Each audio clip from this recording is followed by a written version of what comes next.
আসসালামু আলাইকুম ওয়া রাহমাতুল্লাহি ওয়া বারাকাতুহু। সমস্ত প্রশংসা আল্লাহর জন্য, দরুদ ও শান্তির ধারা বর্ষিত হোক রাসূলুল্লাহ সাল্লাল্লাহু আলাইহি সাল্লামের প্রতি, সমস্ত সাহাবীগণ এবং সকল মুসলিম নরনারীদেরকে।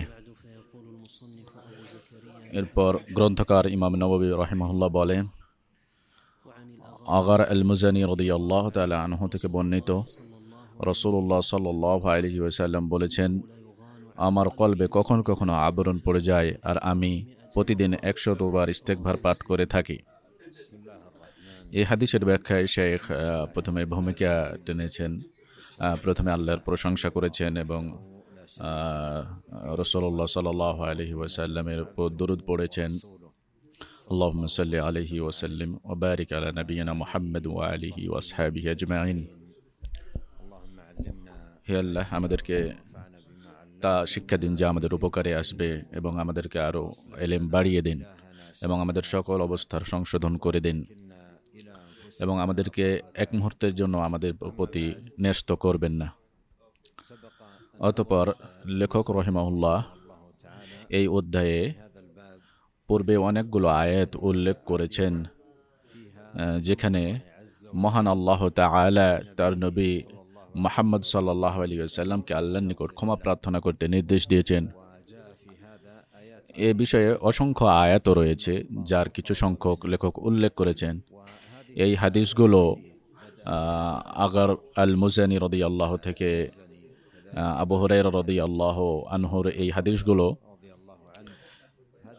নবী সাল্লাল্লাহু আলাইহি ওয়াসাল্লাম আল্লাহর সেই আদেশ পালন করেছেন এবং মান্য করেছেন তার বর্ণনা রয়েছে। তাই তিনি অধিক পরিমাণে ইস্তেগফার করতেন সাল্লাল্লাহু আলাইহি ওয়াসাল্লাম। বরং বিশিষ্ট সাহাবী আবু হুরায়রা রাদিয়াল্লাহু আনহু বলেন, আমি নবী সাল্লাল্লাহু আলাইহি ওয়াসাল্লাম থেকে কাউকে অধিক পরিমাণ ইস্তেগফার করতে দেখিনি। তিনি বলতেন আস্তাগফিরুল্লাহ ওয়া আতুবু ইলাইহি। তিনি অধিক পরিমাণে ইস্তেগফারকারী ছিলেন এবং তিনি এক বৈঠকে 70 বারেরও বেশি আস্তাগফিরুল্লাহ ওয়া আতুবু ইলাইহি পাঠ করতেন। যে হাদিসটির বিষয়ে আলোচনা, আগার আল মুজানি রাদিয়াল্লাহু তাআলা আনহু থেকে বর্ণিত, রাসূলুল্লাহ সাল্লাল্লাহু আলাইহি সাল্লাম বলছেন, আমার কলব কখনো কখনো আবরণ পড়ে যায় আর আমি প্রতিদিন 100 বার ইস্তেগফার পাঠ করে থাকি। আমি প্রতিদিন 100 বার ইস্তেগফার পাঠ করে থাকি। ব্যাখ্যাকার শেখ ফয়সাল বিন আব্দুল আজিজ আল মুবারক বলেন, ফাতহুল বারিতে কাদি ইয়াদ রাহিমাহুল্লাহ বর্ণনা করেছেন যে এখানে আমার কলবে আবরণ পড়ে এর অর্থ হলো তা জিকির হতে বিরত থাকে। যে জিকিরের বৈশিষ্ট্য হলো তা সর্বদা তাতে মগ্ন থাকা। সুতরাং কোনো কারণে তা থেকে বিরত থাকলে তা পাপ হিসাবে গণ্য হবে। কেউ কেউ বলেন এর অর্থ হলো মনের সংকল্পের কারণে কলবে যে আস্তরণ পড়ে তা।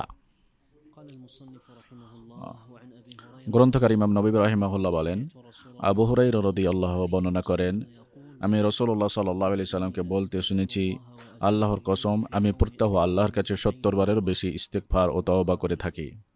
সহিহ বুখারী। আবু হুরায়রা রাদিয়াল্লাহুর এই হাদিসটি পূর্বে আগার রাদিয়াল্লাহু বর্ণিত হাদিসের মতোই, যেখানে নবী সাল্লাল্লাহু আলাইহি ওয়াসাল্লামের অধিক পরিমাণে ইস্তেগফার করার বিষয়ে বর্ণনা রয়েছে। ব্যাখ্যাকার বলেন, এই হাদিসে তওবা ইস্তেগফারের প্রতি উৎসাহ প্রদান করা হয়েছে। গ্রন্থকার রাহিমাহুল্লাহ বলেন, আবু হুরায়রা রাদিয়াল্লাহু হতে বর্ণিত, তিনি বলেন, রাসূলুল্লাহ সাল্লাল্লাহু আলাইহি ওয়াসাল্লাম বলেছেন, সেই মহান সত্তার কসম যার হাতে আমার জীবন, যদি তোমরা পাপ না করো তাহলে আল্লাহ তাআলা তোমাদেরকে নিশ্চিহ্ন করে দিয়ে তোমাদের পরিবর্তে এমন এক জাতি আনয়ন করবেন যারা পাপ করবে এবং আল্লাহ তাআলার কাছে ক্ষমা প্রার্থনা করবে। আল্লাহ তাআলা তাদেরকে ক্ষমা করে দেবেন। সহিহ মুসলিম। এই হাদিসে ইস্তেগফারের ফজিলত বর্ণনা করা হয়েছে এবং যারা ইস্তেগফার করে তথা আল্লাহর নিকট ক্ষমা প্রার্থনা করে তাদেরকে আল্লাহ মহব্বত করেন তার বর্ণনা রয়েছে। নবী সাল্লাল্লাহু আলাইহি ওয়াসাল্লাম এখানে বলছেন, সেই মহান সত্তার কসম যার হাতে আমার জীবন, যদি তোমরা পাপ না করো তাহলে আল্লাহ তাআলা তোমাদেরকে নিশ্চিহ্ন করে দিয়ে তোমাদের পরিবর্তে এমন এক জাতি আনয়ন করবেন যারা পাপ করবেন পাপ করবে এবং আল্লাহ তাআলা তাদের কাছে ক্ষমা প্রার্থনা করবে, আল্লাহ তাআলা তাদেরকে ক্ষমা করে দিবেন। এই হাদিস দ্বারা পাপ করার পর আল্লাহর কাছে ক্ষমা প্রার্থনা করা ও দৃঢ়ভাবে তা ধারণ করার গুরুত্ব ব্যক্ত করা হয়েছে। পাপ করার প্রতি উৎসাহ দেওয়া হয় নাই, কেননা মানুষ মাত্রই ভুলে জড়িত হবে, সে মুক্ত থাকতে যতই চেষ্টা করুক না কেন। তাই ভুলে জড়িত হয়ে পড়লে আবশ্যিকরূপে তার ক্ষমা চাওয়া কর্তব্য। যেমনটি অন্য হাদিসে এসেছে, প্রত্যেক আদম সন্তানই পাপী, আর উত্তম পাপী হলো সে ব্যক্তি যে তওবা করে। ব্যাখ্যাকার বলেন, এই হাদিস প্রমাণ করে যে আল্লাহ তাআলা তওবা করা ও তার নিকট প্রত্যাবর্তন করাকে পছন্দ করেন। তাই তো তিনি আদম আলাইহিস সালামকে পাপের মাধ্যমে পরীক্ষা করেছিলেন যেন তিনি তওবা করেন ও বিনয়ী হন, যেমনটি কোরআনে বর্ণিত হয়েছে। وعسى المصنف رحمه الله عن ابن عمر رضي الله عنهما قال كنا نعد لرسول الله صلى الله عليه وسلم في المجلس الواحد 100 مرة মহান আল্লাহ বলেন, وعسى آدم ربه فغوى ثم اجتباه ربه فتاب عليه وهدى। আর আদম তার রবের হুকুম অমান্য করলেন, ফলে তিনি ভ্রান্ত হয়ে গেলেন। তারপর তার রব তাকে মনোনীত করলেন, অতঃপর তার তওবা কবুল করলেন এবং তাকে পথ নির্দেশ করলেন।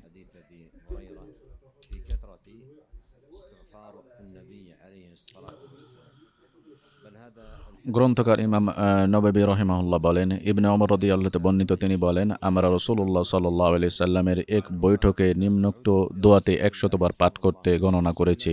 রব্বিগফিরলি ওয়া তুব আলাইয়া ইন্নাকা আনতাত তাওয়াবুর রহিম। হাদিসটি সুনানে আবু দাউদ ও তিরমিজিতে রয়েছে। ইমাম তিরমিজি হাদিসটিকে সহিহ বলেছেন। ইবনে ওমর রাদিয়াল্লাহু এর হাদিসটি আগের পূর্বে বর্ণিত আবু হুরায়রা ও আগর রাদিয়াল্লাহু আনহুমার হাদিসের অনুরূপ, যে নবী সাল্লাল্লাহু আলাইহি সাল্লাম অধিক পরিমাণে ইস্তেগফার করতেন। বরং এই হাদিসে পূর্বে দুই হাদিসের চেয়ে ব্যাপক অর্থবোধক এই হাদিসটি। ইবনে ওমর রাদিয়াল্লাহু বলছেন, আমরা রাসূলুল্লাহ সাল্লাল্লাহু আলাইহি সাল্লামের একই বৈঠকে 100 বার পাঠ করতে শুনেছি, রব্বিগফিরলি ওয়া তুব আলাইয়া ইন্নাকা আনতাত তাওয়াবুর রহিম। ব্যাখ্যাকার বলেন, এই হাদিসে আল্লাহর প্রতি অধিক বিনয়ী হওয়ার প্রমাণ রয়েছে এবং এতে এই ইঙ্গিত রয়েছে যে দোয়ার আদব হচ্ছে উপযুক্ত আল্লাহর নামের মাধ্যমে দোয়া শেষ করা। কেননা যেহেতু তিনি ক্ষমা প্রার্থনা ও তওবা করেছিলেন, তাই আল্লাহর আত-তাওয়াব আর রাহিম এই দুই নাম দ্বারা শেষ করেছেন। গ্রন্থকার ইমাম নবী রাহিমাহুল্লাহ বলেন, ইবনে আব্বাস রাদিয়াল্লাহু তাআলা আনহু হতে বর্ণিত, তিনি বলেন, রাসূলুল্লাহ সাল্লাল্লাহু আলাইহি ওয়াসাল্লাম ইরশাদ করেছেন, যে ব্যক্তি নিয়মিত ইস্তেগফার পাঠ করে আল্লাহ তাআলা তাকে সর্বপ্রকার বিপদ আপদ হতে মুক্ত করবেন এবং সব রকম দুশ্চিন্তা হতে রক্ষা করবেন, তার জন্য এমন স্থান হতে রিজিকের ব্যবস্থা করবেন যা সে কল্পনাও করতে পারে না। হাদিসটি সুনানে আবু দাউদে রয়েছে। ইবনে আব্বাস রাদিয়াল্লাহু তাআলা এর হাদিসটি ক্ষমা চাওয়ার 3টি পার্থিব্য ফলকে একত্র করেছে, আর তা হলো নবী সাল্লাল্লাহু আলাইহি ওয়াসাল্লামের বাণী, যে ব্যক্তি নিয়মিত ইস্তেগফার পাঠ করে আল্লাহ তাআলা তাকে সর্বপ্রকার বিপদ আপদ হতে মুক্ত করবেন এবং সকল প্রকার দুশ্চিন্তা হতে রক্ষা করবেন এবং তার জন্য এমন স্থান হতে রিজিকের ব্যবস্থা করবেন যা সে কল্পনাও করতে পারে না। এই 3টির সবগুলোই দুনিয়াতে অর্জিত হয়, আর পরকালে তো ক্ষমা প্রার্থনাকারীদের প্রতিদান বিশাল। হাদিসে এসেছে, নবী সাল্লাল্লাহু আলাইহি ওয়াসাল্লাম বলেছেন, সৌভাগ্যবান হবে সে যার আমলনামায় ইস্তেগফার বা ক্ষমা চাওয়া অধিক পরিমাণে পাওয়া যাবে। ইবনে আব্বাস রাদিয়াল্লাহু আনহু এর হাদিসটির সনদে দুর্বলতা রয়েছে, তবে তার মর্ম সহিহ এবং তার সপক্ষে অসংখ্য শাহিদ রয়েছে যা দুনিয়াতে ইস্তেগফারের অসংখ্য ফল ও বিশাল প্রভাবের প্রমাণ বহন করে। যেমন নূহ আলাইহিস সালাম বলেছিলেন, ফাকুলতু আস্তাগফিরু রাব্বাকুম ইন্নাহু কানা গফফারা ইউরসিলিস সামা আলাইকুম মিদরারা, অর্থাৎ তোমরা তোমাদের রবের নিকট ক্ষমা প্রার্থনা করো, নিশ্চয়ই তিনি ক্ষমাশীল, তিনি তোমাদের জন্য প্রচুর বৃষ্টিপাত করবেন এবং তোমাদেরকে সমৃদ্ধ করবেন ধন সম্পদ ও সন্তান সন্ততিতে, এবং তোমাদের জন্য স্থাপন করবেন উদ্যান ও প্রবাহিত করবেন নদী নালা। ব্যাখ্যাকার বলেন, এই হাদিস প্রমাণ করে যে ক্ষমা প্রার্থনার উপকারিতা দুনিয়া ও আখিরাত উভয়কেই শামিল করে। গ্রন্থকার ইমাম নববী রাহিমাহুল্লাহ বলেন, ইবনে মাসউদ রাদিয়াল্লাহু তাআলা আনহু থেকে বর্ণিত, তিনি বলেন, রাসূলুল্লাহ সাল্লাল্লাহু আলাইহি ওয়াসাল্লাম বলেছেন, যে ব্যক্তি এই দোয়াটি পড়বে, আস্তাগফিরুল্লাহাল্লাযী লা ইলাহা ইল্লা হুয়াল হাইয়ুল কাইয়্যুম ওয়া আতুবু ইলাইহি, সে ব্যক্তির পাপরাশি মার্জনা করা হবে যদিও সে রণক্ষেত্রে থেকে পালিয়ে থাকে না কেন। হাদিসটি আবু দাউদ, তিরমিজি, হাকিম রয়েছে। তিনি ইমাম হাকিম হাদিসটিকে বুখারী এবং মুসলিমের শর্তে সহিহ বলেছেন।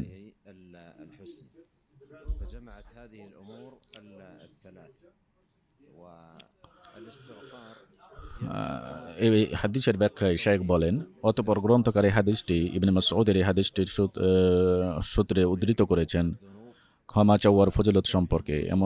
এমনকি এই হাদিসে বর্ণিত এই বাক্যটির ফজিলত সম্পর্কে যে কেউ বলবে আস্তাগফিরুল্লাহ আল্লাযী লা ইলাহা ইল্লা হুয়াল হাইয়ুল কাইয়্যুম ওয়া আতুবু ইলাইহি। ক্ষমা চাওয়ার এই বাক্যটি একটি মহান বাক্য, কারণ এতে তিনটি জিনিসকে একত্রিত করেছে। প্রথম জিনিসটি হলো ক্ষমা চাওয়া, দ্বিতীয় হলো তাওহীদ, তৃতীয় হলো সর্বশক্ত আল্লাহর কাছে তার সুন্দর নামগুলোর দ্বারা প্রার্থনা করা। এই তিনটি জিনিসকে একত্রিত করেছে এই হাদিসটি। ইস্তিগফার পাপ মোচন করে, আর তাওহীদ এবং ইখলাস শিরককে মোচন করে।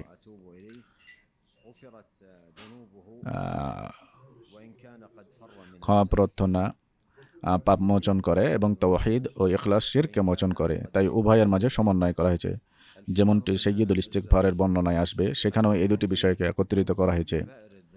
অনেক স্থানে আসবে যেখানে তাওহীদ ও ইস্তিগফারকে একত্রিত করা হয়েছে, যেমন পূর্বে বর্ণিত আয়াতে যেখানে আল্লাহ রাব্বুল আলামিন বলেছেন ফা'আলাম আন্নাহু লা ইলাহা ইল্লাল্লাহ ওয়াস্তাগফির লিযামবিক। সুতরাং ইস্তিগফার ও তাওহীদ উভয়ের মাঝে সমন্বয় করা হয়, কারণ উভয়টাই পাপ মোচনকারী। ইস্তিগফার পাপ মোচন করে আর তাওহীদ আল্লাহর সাথে শিরককে মোচন করে। নবী সাল্লাল্লাহু আলাইহি ওয়াসাল্লাম বলেন, যে ব্যক্তি বলবে আস্তাগফিরুল্লাহ আল্লাযী লা ইলাহা ইল্লা হুয়াল হাইয়ুল কাইয়্যুম ওয়া আতুবু ইলাইহি, সে ব্যক্তির পাপরাশি মার্জনা করা হবে যদিও সে রণক্ষেত্র থেকে পালিয়ে থাকে না কেন। রণক্ষেত্র থেকে পালিয়ে পলায়ন করা কবিরা গুনাহের অন্তর্ভুক্ত। যেমনটি 7টি ধ্বংসকারী বিষয়ের হাদিসে বর্ণিত হয়েছে। নবী সাল্লাল্লাহু আলাইহি ওয়াসাল্লাম বলেছেন, তোমরা 7টি ধ্বংসকারী বিষয় থেকে বেঁচে থাকো, এবং তার মাঝে রণক্ষেত্র থেকে পলায়ন করাকে উল্লেখ করা হয়েছে। আর এটা জানা বিষয় যে কবিরা গুনাহ করলে অবশ্যই তওবা করতে হবে। কেমন এ মর্মে মহান আল্লাহ রাব্বুল আলামিন বলেন, ইন তাজতানিবু কাবাইরা মা তুনহাউনা আনহু নুকাফির আনকুম সাইয়্যাতিকুম। তোমাদেরকে যা নিষেধ করা হয়েছে তার মধ্যে যা কবিরা গুনাহ তা থেকে বিরত থাকলে আমি তোমাদের ছোট পাপগুলো ক্ষমা করব। হাদিসে এসেছে, নবী সাল্লাল্লাহু আলাইহি ওয়াসাল্লাম বলেছেন, 5 ওয়াক্ত সালাত এবং জুমা হতে এক জুমা এবং এক রমজান হতে আর এক রমজান পর্যন্ত সব গুনাহের কাফফারা স্বরূপ যদি কবিরা গুনাহ থেকে বেঁচে থাকা হয়,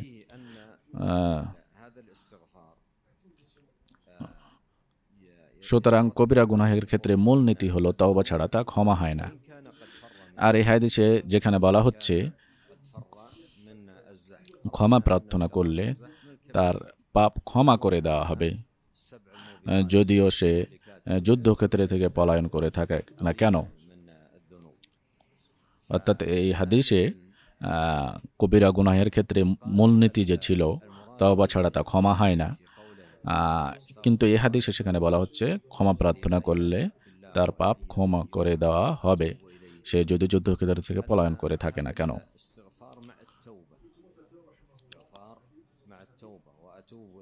অথচ যুদ্ধক্ষেত্র থেকে পলায়ন করা কবিরা গুনাহের অন্তর্ভুক্ত, এবং এটাকে 7টি ধ্বংসকারী বিষয়ের অন্তর্ভুক্ত করা হয়েছে, যেগুলো বড় ধরনের কবিরা গুনাহ।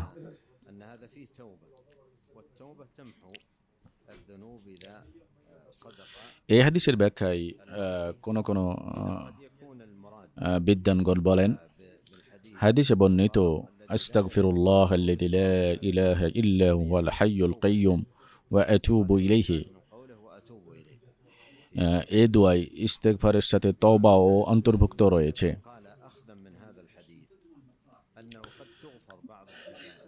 কেননা তাতে রয়েছে আস্তাগফিরুল্লাহ ওয়া আতুবু ইলাইহি, সুতরাং তাতে পাপে নিমজ্জিত থাকার কথা বলা হয়নি।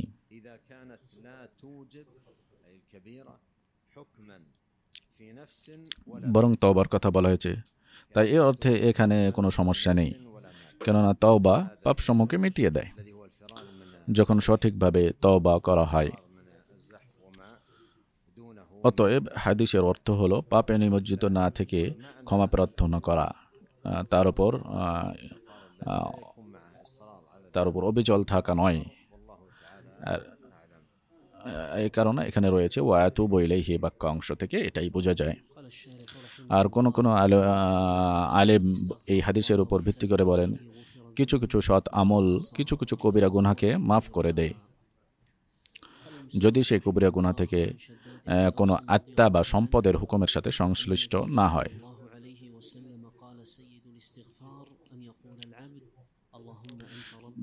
যেমন যুদ্ধক্ষেত্র থেকে পলায়ন করা। সুতরাং যুদ্ধক্ষেত্রে থেকে পলায়ন করা ও এ ধরনের কবিরা গুনাহগুলো মাফ হয়ে যায়।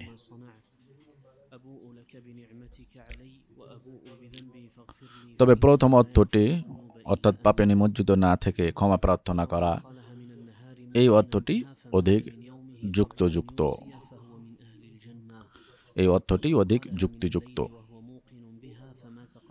ব্যাখ্যাকার বলেন এই হাদিস প্রমাণ করে যে যে ব্যক্তি ইস্তেগফার ও তওবা করবে তার সগীরা কবিরা সকল গুনাহ মাফ করে দেওয়া হবে। গ্রন্থকার ইমাম নববী রাহিমাহুল্লাহ বলেন, শাদ্দাদ ইবনে আওস রাদিয়াল্লাহু আনহু বর্ণিত, তিনি বলেন রাসূলুল্লাহ সাল্লাল্লাহু আলাইহি ওয়াসাল্লাম বলেছেন সাইয়্যিদুল ইস্তিগফার হলো বান্দা বলবে আল্লাহুম্মা আনতা রাব্বি লা ইলাহা ইল্লা আনতা খালাকতানি ওয়া আনা আবদুক ওয়া আনা আলা আহদিকা ওয়া ওয়া'দিকা মাস্তাতা'তু আউযু বিকা মিন শাররি মা সানা'তু আবুউ লাকা বিনি'মাতিকা আলাইয়া ওয়া আবুউ বিযামবি ফাগফিরলি ফাইন্নাহু লা ইয়াগফিরুদ দুনুবা ইল্লা আনতা। যে ব্যক্তি দিনের বেলায় দৃঢ় বিশ্বাসের সাথে এই দোয়াটি পড়বে, অতঃপর সেই দিনের সন্ধ্যায় হওয়ার আগেই মারা যাবে, সে জান্নাতীদের অন্তর্ভুক্ত হবে। আর যেই ব্যক্তি রাতে এই দোয়াটি দৃঢ় বিশ্বাসের সাথে পড়বে, অতঃপর সেই রাতে ভোর হওয়ার পূর্বেই মারা যাবে, তাহলে সে জান্নাতীদের অন্তর্ভুক্ত হবে। শেখ বলছেন এই হাদিসের আলোচনা পরবর্তীতে দার্সে করা হবে।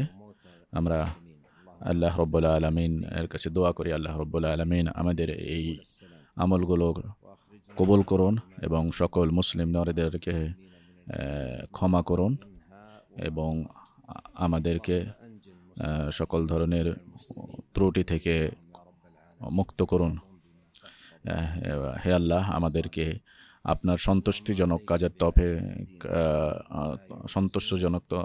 আপনার সন্তোষজনক আমলের তৌফিক দান করুন এবং আমাদের শাসকদেরকে যাতে মুসলিমদের কল্যাণ রয়েছে এরূপ আমল করার তৌফিক দান করুন।